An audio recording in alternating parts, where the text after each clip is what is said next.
दिन से ज्यादा का लंबा सफर तय करना पड़ता है, क्योंकि इस रूट पर कभी हूथी विद्रोहियों के हमले का खतरा रहता है, कभी संकरे सुएज नहर में जहाजों के फंसने का डर सताता रहता है। भारत के पश्चिमी तट पर मुंबई पोर्ट से बाल्टिक सागर में रूस के यूरोपीय हिस्से वाले सेंट पीटर्सबर्ग पोर्ट तक पहुंचने से 40 दिनों का वक्त लग जाता है। इस दौरान जहाजों को अदन की खाड़ी, लाल सागर को पार करते हुए सुएज नहर से निकाला जाता है।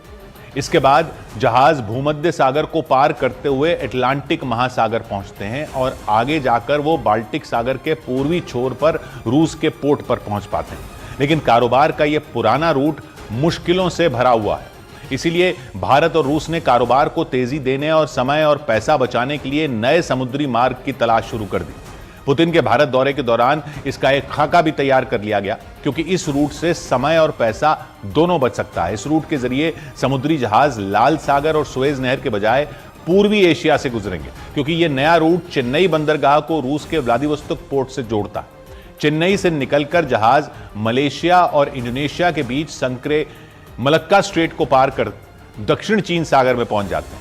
इसके बाद वियतनाम और फिलीपींस से होते हुए जापान सागर को पार करते हुए रूस के व्लादिवोस्तोक पोर्ट पहुंचते हैं। पुराने रूट की अपेक्षा यह रूट छोटा है। दोनों देशों के बीच दूरी 25 से 30 दिन में तय की जा सकती है। और इससे पहले रूसी राष्ट्रपति पुतिन ने राजघाट पहुंचकर राष्ट्रपिता महात्मा गांधी को श्रद्धांजलि दी। इसके बाद उन्होंने विजिटर्स बुक में रूसी भाषा में एक संदेश लिखा, जिसने पूरी दुनिया का ध्यान खींचा, क्योंकि अपने संदेश में पुतिन ने भारत और रूस की दोस्ती को महात्मा गांधी के सिद्धांतों पर आधारित बताया।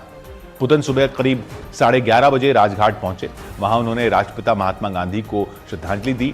बापू की समाधि पर फूल अर्पित करने के बाद पुतिन ने विजिटर्स बुक में रूसी भाषा में संदेश लिखा।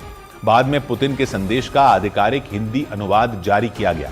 पुतिन ने अपने संदेश में महात्मा गांधी को भारत का महान दार्शनिक और मानवतावादी बताते हुए यह लिखा कि उन्होंने शांति के लिए अमूल्य योगदान दिया और उनके विचार आज भी उतने ही प्रासंगिक हैं जितने उनके जीवन काल में थे। पुतिन ने अपने संदेश में लिखा कि महात्मा गांधी ने एक ऐसी दुनिया की परिकल्पना की थी जो वर्चस्व से मुक्त हो और उसमें राष्ट्र, समानता, आपसी सम्मान और सहयोग के आधार पर आगे बढ़े। उन्होंने भारत और रूस की दोस्ती को महात्मा गांधी के सिद्धांतों पर आधारित बताया और बताया कि दोनों देश अंतर्राष्ट्रीय मंचों पर मिलकर उन्हीं सिद्धांतों और मूल्यों की रक्षा कर रहे हैं जिनकी कल्पना महात्मा गांधी ने की थी। राजघाट की विजिटर्स बुक में लिखे पुतिन के इस संदेश में न सिर्फ भारत और रूस की मजबूत दोस्ती दिखी, बल्कि इस संदेश ने पूरी दुनिया का ध्यान अपनी तरफ खींचा। इससे पहले पुतिन का राष्ट्रपति भवन में औपचारिक स्वागत किया गया और राजघाट में महात्मा गांधी को श्रद्धांजलि देने से पहले पुतिन ने राष्ट्रपति द्रौपदी मुर्मू से मुलाकात की। इस दौरान रूस के राष्ट्रपति व्लादिमीर पुतिन को भारत के राष्ट्रपति भवन में गार्ड ऑफ ऑनर दिया गया और यह संदेश देने की कोशिश की गई कि भारत और रूस के रिश्ते कितने मजबूत हैं। दिल्ली में राष्ट्रपति भवन पहुंचते ही पुतिन को 21 तोपों की सलामी दी गई। वहां राष्ट्रपति द्रौपदी मुर्मू के साथ प्रधानमंत्री नरेंद्र मोदी भी मौजूद रहे। पुतिन के कार से उतरने के बाद राष्ट्रपति द्रौपदी मुर्मू ने उनका स्वागत किया। इसके बाद उन्होंने प्रधानमंत्री मोदी से हाथ मिलाया और फिर तीनों नेताओं ने एक साथ तस्वीरें खिंचवाईं। बाद में पुतिन के सम्मान में गार्ड ऑफ ऑनर दिया गया और भारतीय सैनिकों ने उन्हें सलामी दी। और इस सबके बीच पुतिन के भारत दौरे पर चीन की सरकार के मुखपत्र ग्लोबल टाइम्स ने भारत और रूस की तारीफ की। ग्लोबल टाइम्स ने एक लेख के जरिए बताया कि पुतिन के दौरे से पूरी दुनिया में संदेश गया कि भारत और रूस में कोई भी देश दुनिया से अलग थलग नहीं। यानी चीन के सरकारी अखबार ने पुतिन की भारत यात्रा के जरिए बिना नाम लिए अमेरिका पर तंज कसा, क्योंकि यूक्रेन जंग की वजह से अमेरिका रूस पर प्रतिबंध लगाकर उसे दुनिया से अलग थलग करने की कोशिश करता रहा है। ग्लोबल टाइम्स ने अपने लेख में लिखा कि भारत हो या रूस, किसी को भी अलग थलग करने का भ्रम पालने वाले पश्चिमी देश अपनी भूल सुधार लें। ग्लोबल टाइम्स ने दोनों देशों के नेतृत्व की भी जमकर तारीफ की और लगातार पश्चिमी देशों के दबाव के बावजूद भारत और रूस के बीच रिश्ता मजबूत होने पर बधाई दी। चीन के सरकारी अखबार का इशारा अमेरिका की उस चेतावनी की तरफ था जिसमें ट्रंप सरकार ने भारत पर रूस से तेल खरीद को कम करने का दबाव बनाया था और भारत ने बिना दबाव में आए रूस से तेल की खरीद जारी रखी। ग्लोबल टाइम्स के मुताबिक अमेरिका के दबाव के बीच ही रूस के राष्ट्रपति पुतिन के भारत दौरे से पूरी दुनिया को एक कड़ा संदेश चला गया कि किसी भी तरह के दबाव में दशकों पुरानी दोस्ती में दरार नहीं पड़ सकती। ग्लोबल टाइम्स ने 2 टूक लिखा कि भारत और रूस अपने कूटनीतिक फैसले लेने और अंतर्राष्ट्रीय रिश्ते कायम रखने में पूरी तरह स्वतंत्र है।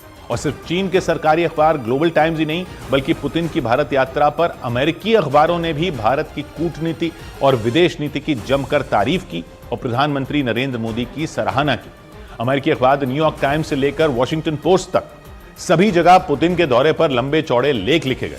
अमेरिकी मीडिया ने पुतिन के दौरे को भारत की विदेश नीति की मास्टर क्लास बताया, रणनीतिक आत्मनिर्भरता का नमूना बताया और ग्लोबल पावर बैलेंस की नई धुरी जैसे शब्दों में पेश किया। द न्यूयॉर्क टाइम्स ने लिखा कि पुतिन की भारत यात्रा ने बता दिया कि रूस के पास अब भी महत्वपूर्ण ग्लोबल पार्टनर मौजूद हैं।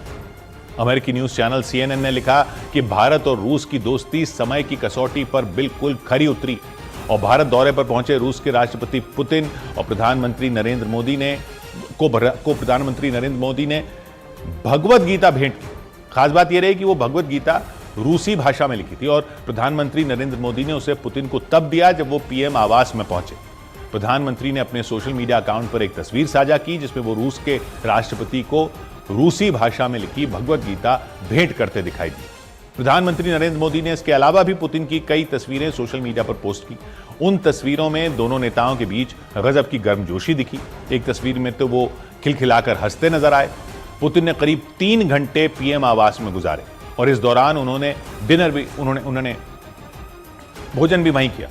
और इस सब के बीच रूस के राष्ट्रपति पुतिन के सम्मान में राष्ट्रपति भवन में हुए डिनर में नेता प्रतिपक्ष राहुल गांधी और कांग्रेस पार्टी के अध्यक्ष मल्लिकार्जुन खड़गे को निमंत्रण नहीं दिया गया, जिस पर सियासी हंगामा खड़ा हो गया।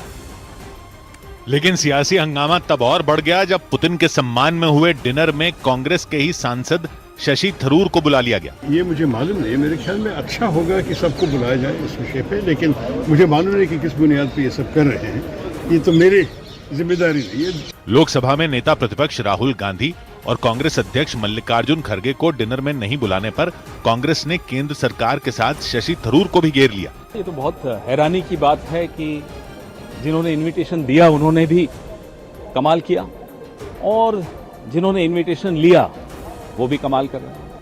एक रोज पहले ही राहुल गांधी ने आरोप लगाया था कि सरकार विदेश से आने वाले शीर्ष नेताओं से उन्हें मिलने नहीं देती। इधर दिल्ली के पटियाला हाउस कोर्ट ने गैंगस्टर अनमोल बिश्नोई की रिमांड और बढ़ा दी। दिल्ली की पटियाला हाउस कोर्ट ने